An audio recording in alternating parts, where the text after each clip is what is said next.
রাধে রাধে। অনেক দিন পর আজ আবার আমি আমার ছোট কিছু কথা নিয়ে এলাম। সব মানুষের জীবনেই সেই একই সমস্যা থাকে, সেটা ঘিরে থাকে হাজারো প্রশ্ন। না জানি কেন আমার সাথে এটা হচ্ছে, আমি কি এমন করেছি যে আমার সাথে এটা হচ্ছে। সবার মনেই হয়, যে যার নিজের ক্ষেত্রে।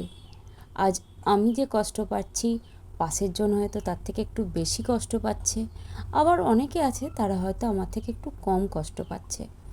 কষ্ট, দুঃখ, সমস্যা এগুলো কিন্তু সব মানুষের জীবনে আছে, কারুর কম, কারুর বেশি। এগুলো সহ্য করতে গেলে আমি অনেক বলেছি, আবারও বলছি, ভগবানের নাম জপ করলেই এগুলো সহ্য হয়ে যাবে।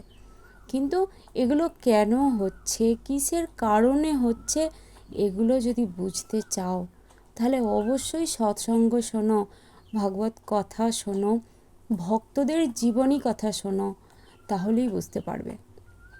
এই প্রসঙ্গে আমি একটা কথা বলি। অনেক মানুষ বলে যে আমি এই জন্মে যা পাপ করলাম, অন্যায় অধর্ম যা করলাম, তা পরের জন্মের ওই হাত পাগুলো কেন কষ্ট পাবে? আমি এই হাত পাগুলো দিয়ে যে অন্যায় করছি, সেগুলো পরের জন্মের ওই হাত পাগুলো কেন কষ্ট পাবে? এখানে কথাবাচকরাই বলছেন যে আমরা এই যে ভিতরের যে আমিত্ব, যে জীবাত্মা, সে তো জামা পাল্টায়। আমরা যেমন প্রত্যেক দিন জামা কাপড় বদলাই, সে তেমনি একটা সময়কাল আছে। সেই সময়কাল অন্তর সে তার বাইরের রূপ পরিবর্তন করে, আজ একটা দেহে, পরে অন্য একটা দেহে। কিন্তু এই ফল ভোগগুলো করার সময় যখন প্রাপ্তি হয়, সেটা যখন হয়, যেমন আজ আমি যদি একটা জামা পরে কারোর সাথে ঝগড়া করলাম, মারপিট, দাঙ্গা, যা ইচ্ছা তাই করলাম, কাল আমি যখন তার সাথে দেখা করতে যাচ্ছি আবার, তখন তো আজকের জামাটা পরে থাকছি না, কাল তো আবার অন্য জামা। কিন্তু সে তো আমায় ঠিক চিনে রেখেছে না আমি কে, তো আমাকে তো সে মারবেই, কারণ আমি যে আগের দিন তাকে মেরে এসেছি।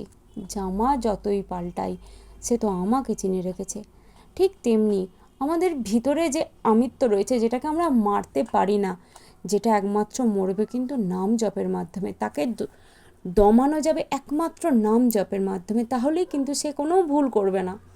সে সব সময় দেখবে, এখনও সে তোমাকে বলে যে এটা করিস না, কিন্তু ওই যে বাইরে ইন্দ্রিয়ের ভোগের জন্য আমরা সেগুলোকে মানি না।